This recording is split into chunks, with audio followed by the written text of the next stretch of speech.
Today, we speak with one of my all-time favorite homeopathic heroes, UK homeopath Hilery Dorrian.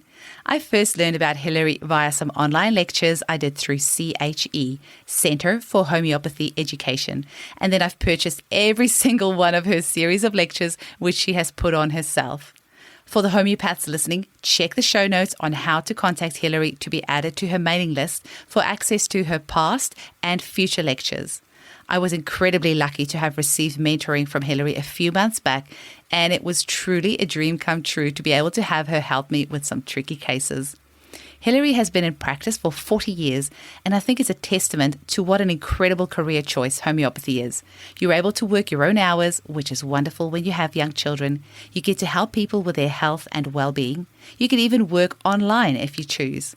I really hope this episode will inspire many of our listeners to consider homeopathy as a great career choice. Enjoy the episode. Welcome to the Homeopathy Hangout podcast, where we discuss all things homeopathy from around the world. And now, your host, Eugenie Kruger. Hello, homies, and a very warm welcome to Homeopathy Hangouts. Today, we get to speak with my all-time favorite hero homeopath, Hilery Dorrian. Welcome, Hilery. Thank you, Eugenie. I am so the biggest fangirl. Your lectures are so amazing, and they've helped me so much in my practice.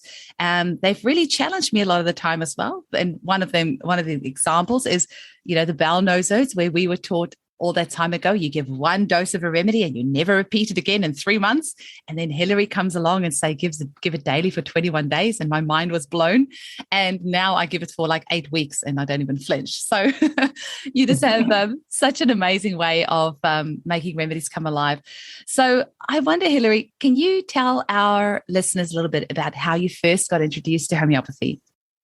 Okay, yeah. A long time ago now, in 1978, I started my career I was at university doing something completely different, and a lecture was scheduled, an external lecture about acupuncture. And I thought, that sounds interesting. So quite untypically for me in a way, I went to listen to it. And it was like a light bulb had been switched on in my head. And I just I have to find a place to study that. This was the days before Wi-Fi, before you could type in, where can I start? And I had no idea where to start. And then I managed to track down a college in the south of England in Leamington Spa. And I got accepted for a place for the following year. So I started there in 78. And I qualified from there in 81. So I've been in practice for 40 years now, just over 40 years, in fact. And so I was practicing as a homeopath. And after a couple of years, I decided there was a little gap in my practice. I felt it was hard to treat acute problems. It was hard to treat children who don't like needles. And you can use pressure, but it's not quite the same. So I decided to study homeopathy. And when I studied homeopathy, I just fell in love with it, really. I like the process. I like the breadth of knowledge that's out there. I like the detective work. I like the more deep human interaction that's necessary. So it became my love, really. I did briefly go back and study Chinese herbs as well. But now my practice is probably 95% homeopathy. Some of my patients who've been with me since way back when, I will still do a bit of acupuncture for them.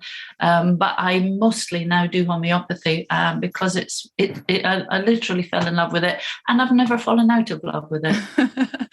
After 40 years, that's pretty amazing. After 40 years, yeah. Now, would you say there's a little bit of a crossover between traditional Chinese medicine and homeopathy, or maybe not a crossover, but the one can certainly draw on the other, right? Oh, absolutely. I guess the thing about them is that they're both energy medicines, and that sets them apart from orthodox medicine, even from herbal medicine, where we're using physical constituent parts.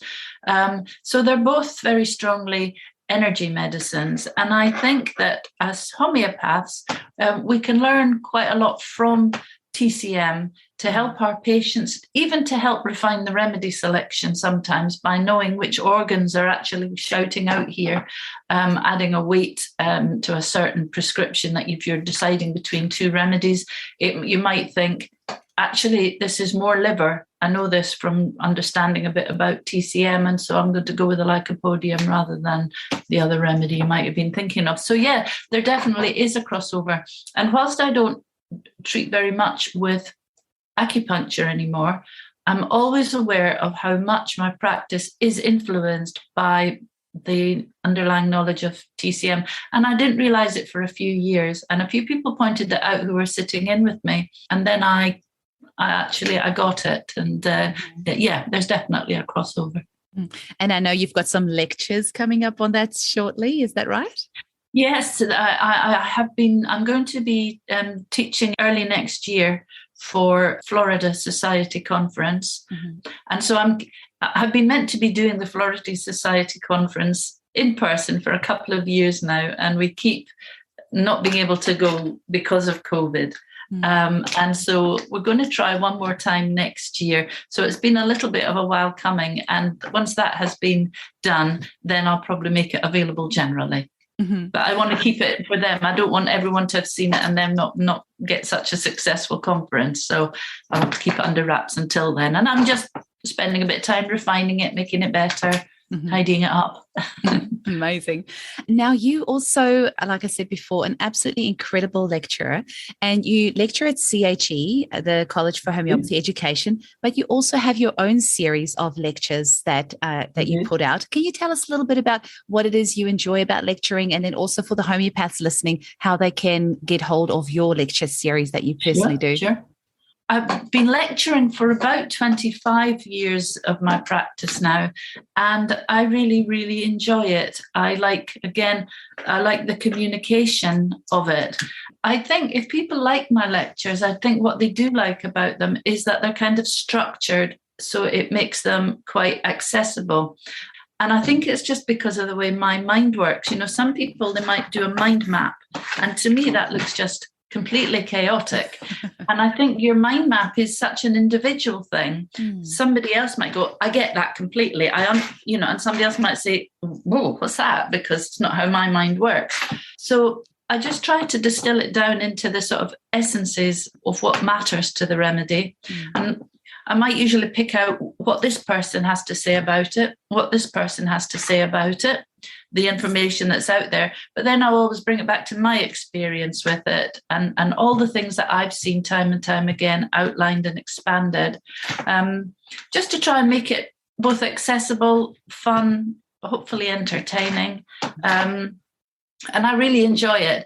The process actually of writing the lectures takes a lot longer than you might think. I can imagine.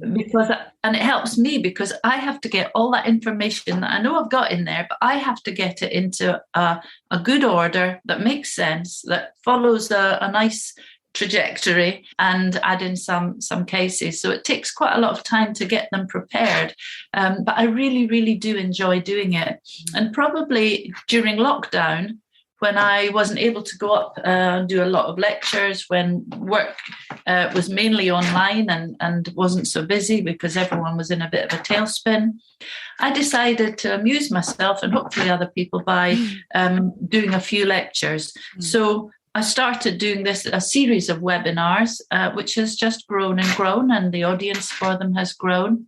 And they're all up on Vimeo. At the moment, there's 4 free lectures, all the no-sodes at the moment. And I'm going to be doing another free lecture this year. We still have to do Medarinum and Tuberculinum and Basilinum. You've done Medarinum? I've done Medarinum. So yeah, because I remember the story of your daughter. That's right. And that's why I love your lectures, because you bring real stories into it and real cases, and that's why it gets stuck in your head. It's just the blue Smarties I remember. Yes, my youngest daughter. Yeah, so it's maybe Tuberculinum and Thuya, I think I'm going to do. That's them. So they will be in the free lectures. And then there's just a selection of subjects that are, I'm interested in, lectures on OCD, subject close to my heart because of my younger daughter. and women's problems, some expanded pictures of remedies, solanums, snakes. So yeah, and I'm adding to them. I plan to do sort of maybe 2 or 3 of the paid lectures every year, and maybe 1 or 2 free ones every year for everyone who's joined up. I really enjoy it. And I know you get people to email you, then they get added to your list. Yeah, anybody who wants to join can just email me. My email is just my name, Hilery Dorrian. I've got a bit of a weird spelling, which is Hilery with an E. So it's Hilery Dorrian, just at AOL.com. So just my name and AOL.com, and that's it. And if you email me and say, can I join up, I will send you a list of what's available and put you on the mailing list. And we'll have that email in the show notes as well. I just want to find out from you, have you got an all-time favorite lecture? Like, is there a topic that you've lectured on that has been a favorite for you? Oh, gosh, so many lectures. It's an interesting question, Eugenie, because there are some lectures that I think, I don't really like teaching this. And it might be because I don't feel my lecture's quite good enough, and I feel like maybe I'd like more time I don't know what it is that makes a lecture. I really like it. I guess it's lectures that from time after time people really enjoy, people laugh at a lot or recognize a lot or say, I love that, thank you. So maybe the ones that become favorites are the ones that work really, really well. I've got a few that I'm not so keen on doing. I teach for CHE, so I teach a lot of their lectures, and I like most of them, but there are some that I particularly like the lectures that I know that there's not that many people teach them. So the endocrine sarcodes, I enjoy teaching the endocrine sarcodes because I know often for people, they're remedies that they don't know a lot about, and wow, these are really, really useful remedies. And probably bowel nosodes because I love them so much. And I really like to get that message across to people. These remedies will transform your practice. So I really like to get that. So yeah, that might be my number 1, and the endocrine might be my number 2.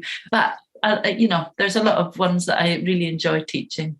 Well, they happen to be the 2 that has transformed my practice the most, is the bowel nosodes. And just for our listeners, bowel nosodes, I say kind of like homeopathic probiotics. They're not, but that is the easiest way to explain it just to the general public. We have these incredible remedies that are just able to really, balance your gut flora. But not just that, it's got a flow-on effect. Even, we've got bowel nosodes that are even good for PTSD type symptoms and for OCD and all sorts of different things. So these are powerful remedies, and where I found this lecture of yours so helpful is that there really is limited information on this, and the way that we get taught how to prescribe it is to be super careful of these remedies. Like, you give 1 dose and you don't repeat it again in 3 months, like I said earlier. And so your lecture has been really transformative and eye-opening for me, and the results that I've had in clinic because of that has been amazing. But I'll tell you what, the endocrine lecture has been next level. So also for our listeners, we have homeopathic remedies that are made from the hypothalamus, the pineal gland, the pituitary gland, the anterior pituitary, estrogen, progesterone, all of these incredible substances, which can help you with absolutely anything from, actually milk in the breasts when you're not pregnant or breastfeeding. The anterior pituitary remedy, I've had such good results with that. And it's actually much more common than we realize, because since your lecture, that's now something, if I suspect that's the remedy, I'll ask somebody, do you happen to have milk in your breast when you're not breastfeeding? And they're like, oh, yes, I've never told anybody. And you give them this remedy and it goes away. Or pineal gland has been amazing. Here in Perth, we have what we call FIFO workers, fly in, fly out.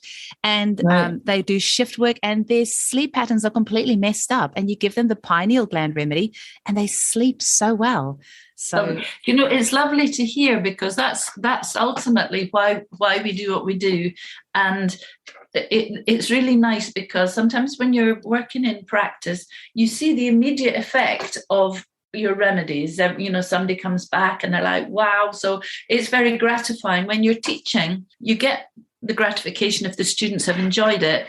But the reason why we do it, which is to help people in the world, is at a slight remove. So it's always really gratifying when somebody says, I really helped this person, or I got to a remedy that I wouldn't have got to, and this person was well. So it's lovely to hear that the remedies have been really out there helping people, because that is what it's all about. That's the purpose of disseminating the information, apart from to make a living, so that I can keep doing it. It is really gratifying to know that even with teaching, that you're still really helping people through the world. So it's nice to hear. Thank you. Mm-hmm. Well, this episode could very quickly turning into me just praising you for an hour, because I've said to you before, the work that you put out has helped me so much in my practice to be able to help so many other people. So it's just wonderful. Now, as a practitioner with 4 decades of experience, which still blows my mind because you look amazing, is how has your practice changed over the 4 decades? How has homeopathy changed over this time? I mean, it sounds like, it's probably a little bit different different and not. It's just we have so much more information these days. But how do you feel things have changed? In some ways, not at all. In the process, not at all. In the actual practice, maybe quite a bit. I would say that my patients nowadays are more well read about homeopathy and about health in general. My patients probably nowadays know much more about diet and the benefits of exercise, healthy lifestyles, and so on than maybe they did when I started. An example of when I started as an acupuncturist, if people said to me, "So what do you do for a living?" And I would say, "I'm an acupuncturist," they'd say, "Sorry, agriculture." I'll say, "No, not agriculture, acupuncture." Nowadays, even if people haven't tried acupuncture, everybody has heard about it. That's because since I started, we have the internet and the information that's at our disposal. So that's one thing, is I think people are a little bit more interested and educated about health matters. The process, which is, somebody comes in and you spend an hour talking to them, getting as much information as you can about a particular problem, their history, their family history, and their character, and all the things that we need to know. We're prescribing a remedy that kind of is a totality match as best as possible for all of those symptoms. And I guess that process will never change. What changes slightly for me with practice, I had a fairly classical upbringing in homeopathy, as I guess most people do. But I had a big influence from my friend, teacher, and mentor, the late, great Robert Davidson, who said that we must practice appropriopathy. That means that sometimes for patients, there's something else that's appropriate that isn't in what you do every day. And it opened my eyes to sometimes prescribing more than one remedy at a time.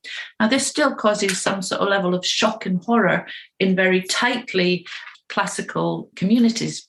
And I hate the animosity between the kind of classical and other people who might call them practical. I don't really call myself anything because I just do what I do.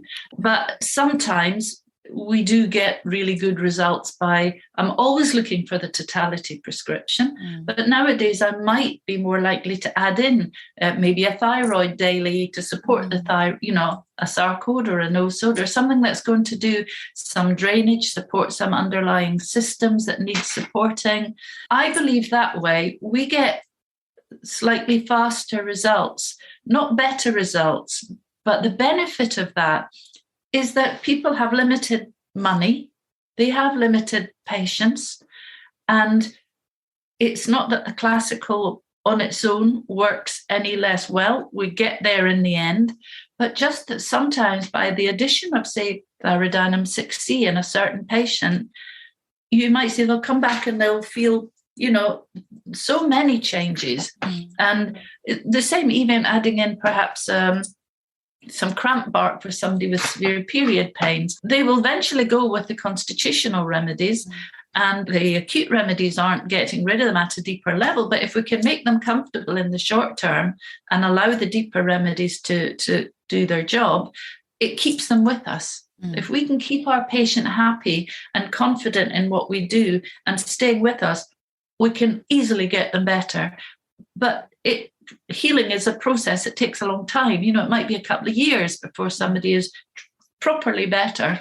And if they drop out after 2, they feel, waste of money. We feel undervalued. And it's just not nice for anyone. So it's really good to be able to kind of keep your patient by understanding what's going on, supporting them as best as we can, both with the constitutional remedy and sometimes another support remedy. So that, I would say, is maybe the biggest change over the years, is that not quite polypharmacy, as I'm not throwing remedies at a patient, but the idea of looking at some physical supports along with the constitution probably has crept in. I would say maybe that's the biggest change. Being able to do it online, that's another more that recent. Helps.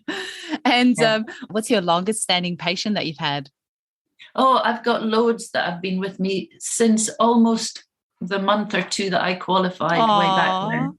That's amazing. I've had some lovely, and what's nice is that I've got some really lovely, very, very old patients in their sort of 90s who've been with me since then, who I've seen them since they were younger than I am now. And that's nice. And the other thing that's nice is that I have the babies that I used to treat. And that's lovely. You know, I have children that I treated with maybe ear infections as they were babies and then as teenagers. And then maybe I didn't see them for a while when they were young women out in the world. And then they got married and had babies. And so they brought their babies in. So sometimes I've got 3 generations of a family over that 40-year period. And that's really nice too. And I tell you, these babies of mums whose mums used homeopathy, they are super healthy, really. Wow. It does show that kind of generational thing of using homeopathy through the generations, how it strengthens your overall constitution. That's amazing. And then my other question for you was, have you noticed the types of conditions that you're treating have changed in the last 40 years? Maybe not a lot, I wouldn't say. But I definitely see more autoimmune problems than I used to. They've always been around. I've always treated autoimmune problems. But kind of now it seems that almost everybody has some autoimmune problem. And that's, you know, probably the biggest change over the 40 years. As I say, we've always seen it, and there was always certain types that were common. But yeah, it just seems that now that would be one of the biggest changes. And I do think that as homeopaths, we tend to see people who are a bit educated about their health. They know about homeopathy. They're willing to pay to come and see a homeopath. So we're not even looking at the worst health in the country. You know, no doubt the world is getting less and less healthy.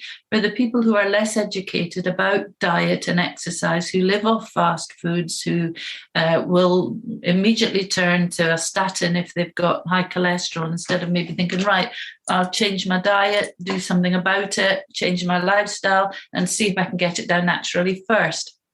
So we don't even see the sickest people, because a lot of the time the sickest people are less educated about life and their diet and their lifestyle, and therefore aren't always going to come to homeopathy because it's a private medicine, essentially. And that upsets me a bit. I would like to, there are low-cost clinics for people. I will always say to people, I have some absolutely amazing patients who are on universal credit. They've got 3 kids. They have very, very little money. And I always say, look, if you need something, call. It doesn't matter. But they're often the people who will most likely say, no, I've saved it. I knew how much it was going to be, and I've got it here for you. I just love when people who you don't expect to be using homeopathy for themselves and their kids. It's lovely. So I would like to see more of that, more education, really. But the types of diseases, I would just say more autoimmune. And as a mother of 2 gorgeous women, how has homeopathy empowered you as a mother to be able to raise them to be healthy?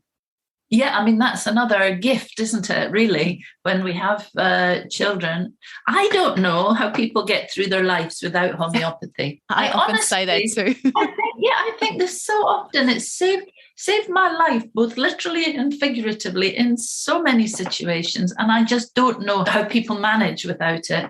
And the one thing is it always gives you hope. There'll be a remedy for that. Might take a bit of time to find it, but we can help. We always know that. So having little babies, and neither of my children went to the GP. I don't think either of them have ever even had an antibiotic, certainly not until they were grown up. And that speaks volumes, I think, for homeopathy, because I see kids who they've had 10 lots of antibiotics in 18 months. So I think, having healthy kids and using homeopathy for them speaks for itself. So having homeopathy as a mum, the chamomile. How do people live without chamomilla? I have no idea. I often say that. Without chamomilla. If people knew what it could do, they would. Sometimes I see people and I say, I could help that. I've got some chamomilla. Would you like one? It's really soothing. I think they're teething, and they're like, I don't know what you're offering. No thanks. But even people I know who know me but just don't use homeopathy, if I say I could give you some chamomilla if you like, it's really good for them teething, and they'll go, oh, that's really sweet, but no, it's okay. Yeah. And I also, if you knew what it would do, you would be biting my hand off. It's funny, isn't it? I said, okay, no worries, people have to come to it in their own time.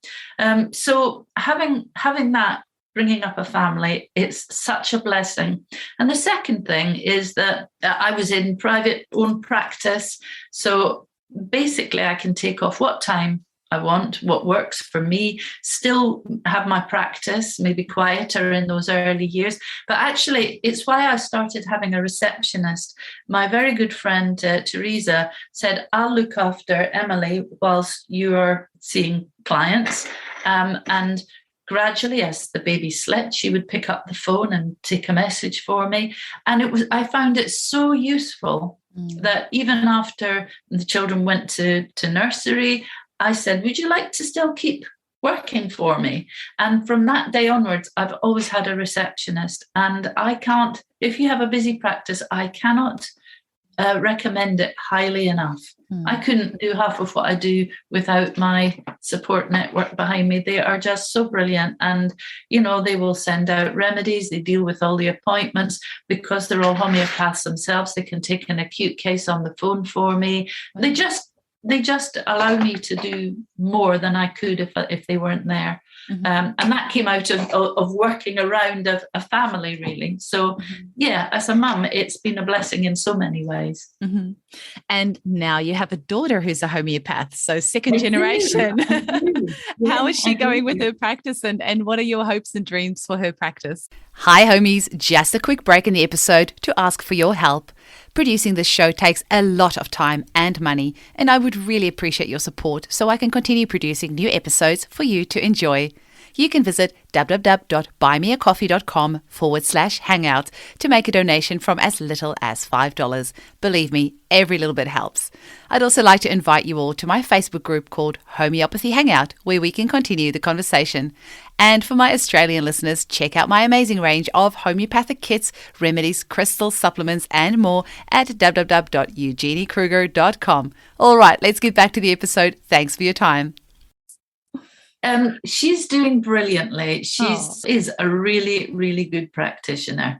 And I don't just say that because I'm her mum. I think her patients would tell you that. She's very insightful. She's got good emotional intelligence. She's got a good brain for doing all that's necessary to be a good homeopath. And when she told me, 6-7 years ago now, Mum, I'm not really keen on what I'm doing. I'd like to do something that makes a bit of a difference. And I said, okay, what are you thinking of? And she said, I'm thinking about homeopathy. I said, oh, brilliant. I said, well, come up to CHC one day, sit in, have a look, see if you think it's for you.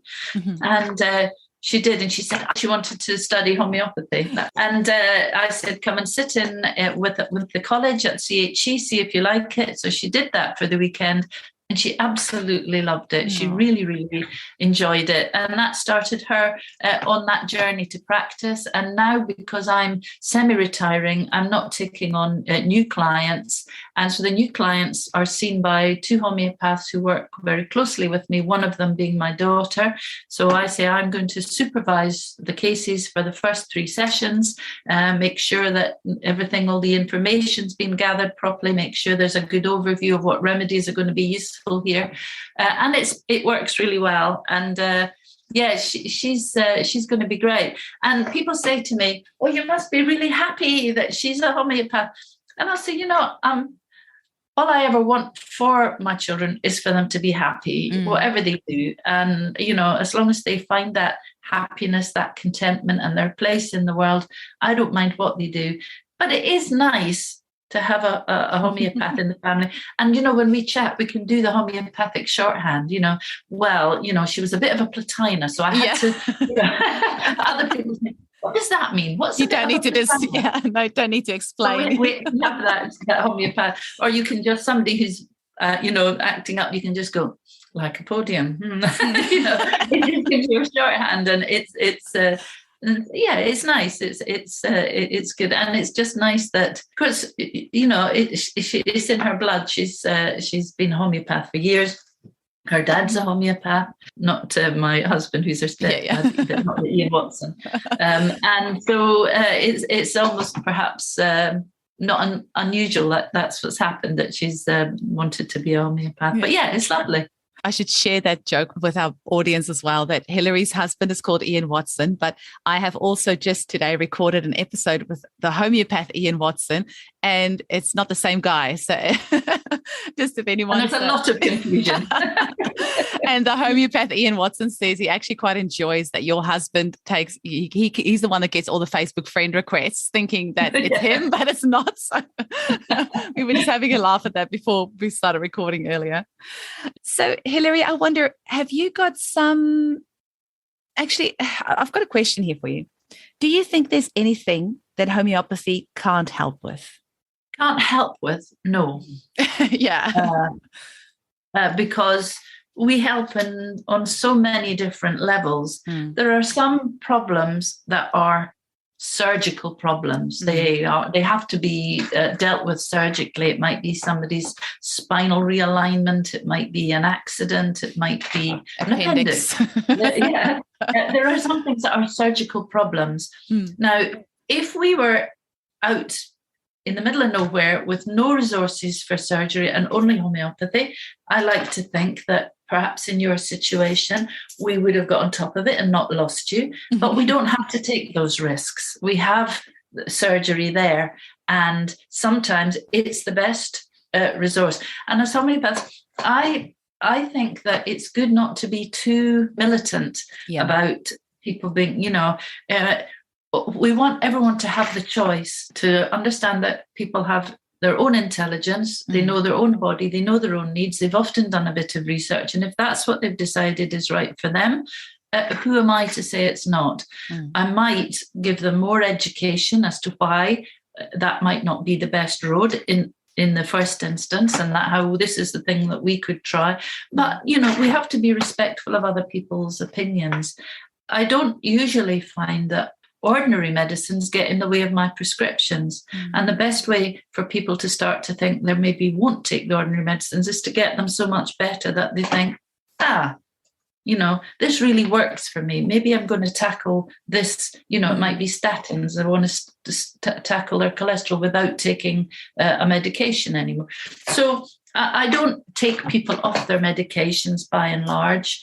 And I don't tell them not to take them. I might say, well, we probably can help so that you might not need to. But there are situations where people need orthodox medication and that we can't take them off, and that they need surgery. But can we help them? Always, whether it's helping them recover after surgery, whether it's helping them with their anxiety about the state they're in or their pain levels. So a lot of the time we're looking for a kind of cure, if you like, of some underlying chronic disease, whether it be eczema or asthma. And fantastically, as homeopaths, we very often get that. And it's interesting as well, when my daughter first qualified, a patient who I couldn't take on asked if Emily would see her. Through one of my patients, she said she's very, very sick. She's got cancer. She can't do anything. We just hoped that she'd be able to have one last holiday in New York, which is where some of her family, I think, are. And Emily said, oh, my goodness, that's quite a big case to take on. I said, look, it's a case. It's no different to any other case. You look and you find the similarities and you prescribe on the totalities. I said, you only, with cases like this, you have to be prepared. Sometimes the patient is going to die. Some people are so sick that, there isn't time to, but we can support them on that part of their journey, keep them comfortable, keep them calm, bring up their energy. I said, and have to make peace with the fact that maybe this is one that we're not going to save. And I think that's a lesson that we have to learn, and not to feel that we've failed, because some patients were never going to make it. But what we've done is make their transition easier, make that part of, and patients will always say, thank you for everything you did for my mum. So she took the patient on. And I actually asked her this morning, how's your patient? She said, absolutely fantastic. Now, that's 4 years ago that this lady was wondering whether she could have a final holiday in New York. And she said she's all clear. She's been given the all clear, and she's gone from strength to strength. So she's obviously delighted. The patient's obviously delighted. So we always try. We always have that view. Yes, of course I can help you. Quite how far I can help you has yet to be seen, because we're all individuals and we all have underlying issues that we live with. But yes, I don't think there's anybody that we can't help, is the short answer to your question. Excellent. Now, Hilery, you also have a skincare range. I think you co-design it with somebody else. Is that right? That's right. We have a skin genius.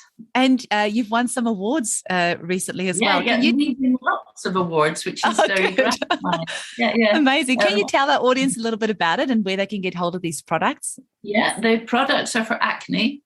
They're natural products. They're all completely natural, rely on herbs and plants in order to try and heal the skin. You can buy them online, skin-genius.co.uk. The essential range is a foaming facial cleanser, a moisturizer, and a leave-on overnight gel. Great for teenage skins. It also, we have discovered, really by serendipity with mums using their children's products, that it's brilliant for acne rosacea. Not, but it's not true acne where you have it's actually a vascular problem. But the leave-on gel is also brilliant for rosacea. So yeah, that's just a little. I had a skincare company for a long time with my friend and fellow homeopath Jonathan Stalick. We sold that company that was making eczema products, and after a few years, one of my friends approached me and said, I'd like to do this. Will you help me? She does most of the work, to be fair. I help with the formulas, and so Skin Genius, and that's a nice little diversion. That's excellent. I have one more question for you. So it feels like there's a bit of a resurgence in homeopathy. And I don't know, maybe it's in my little microcosm here in Perth where, we've got a group of 800 plus mums who are all passionate about homeopathy. We've got our little group and these mothers are just so empowered and using homeopathy to do amazing things with their kids. And now many of them are going on to study homeopathy. There's a group of about, 7 or 8 of them now who are studying it. Now, you were very young when you started studying homeopathy, and Emily was also very young when you started. Most homeopaths have usually, most of us discover homeopathy through our kids, and then by the time you get to study, you're usually in your mid-30s or sometimes 40 or even later. And sometimes I think that's a good thing because it always feels like you need a little bit of life experience behind you. But you were very young when you started. Emily's very young. And I just spoke to Ian Watson, obviously, before, and he, straight out of school, went to become a homeopath. Yeah. So what would you say to somebody who's really young, was wanting to get into homeopathy as a profession straight from school? I would say that you refine and you change and you expand your consciousness and your abilities as you grow. But there's something really lovely about starting young and growing with the process. Yeah, I was 19 when I started. Emily probably was 25 when she started. And Ian Watson straight out of school. Whereas a lot of the people I was at college with were in their 40s or 50s and even in their 60s. There's no age bar to homeopathy. I think good homeopaths are people who have a good emotional intelligence and are able to listen and empathize, and work out what is going to be helpful. And there are people with good emotional intelligence and empathy at every age.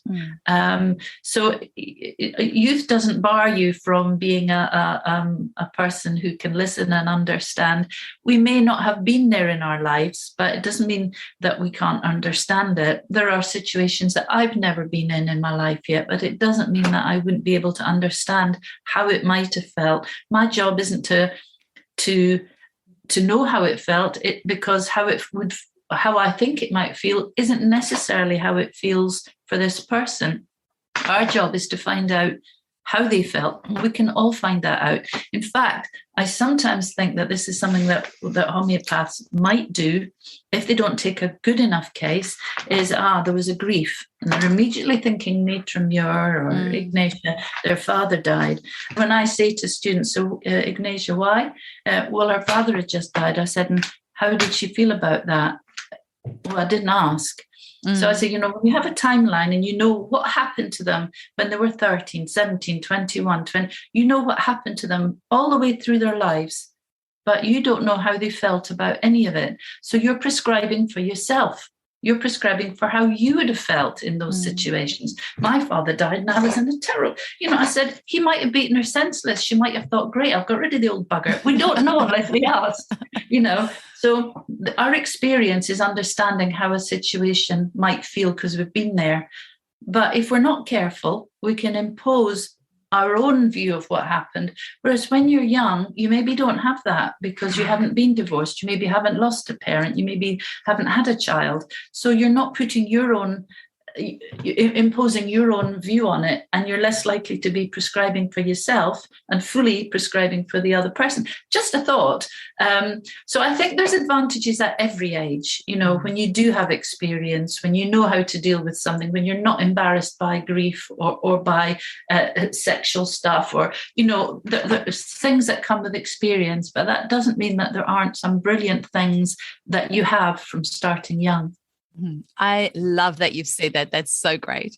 And I just want to check, Hilery, is there anything else that you want to bring across to our audience, and also anywhere else that they can get hold of you? We've got the email address that I'll put in the show notes for any homeopaths who are interested in your lectures. There's Skin Genius, if anyone wants to get hold of those products. Anything else that you want to promote to the general public? If anybody wants to see any of our wonderful homeopaths under my supervision, I can give you the clinic number, which they can ring, leave a message. Somebody will always get back to you.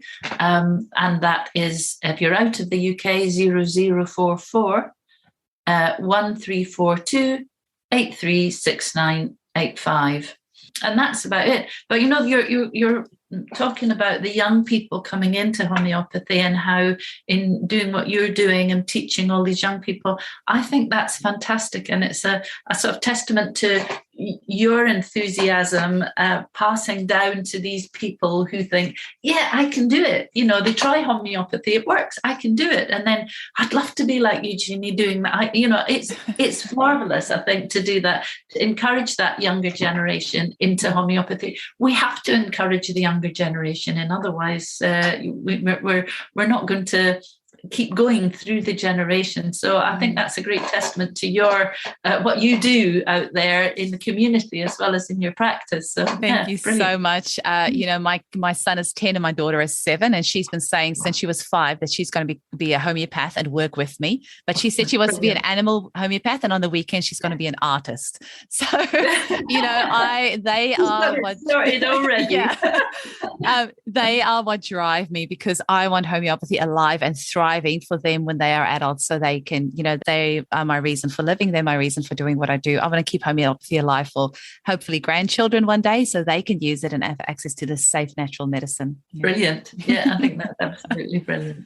Well, thank you so much for your time today, Hilery. It's a pleasure. It's just wonderful chatting with you. And I know you're about to jet off on a plane and then on a boat. So enjoy and have a great holiday. I'll do my very, very best to enjoy it. I don't think it'll be too hard somehow.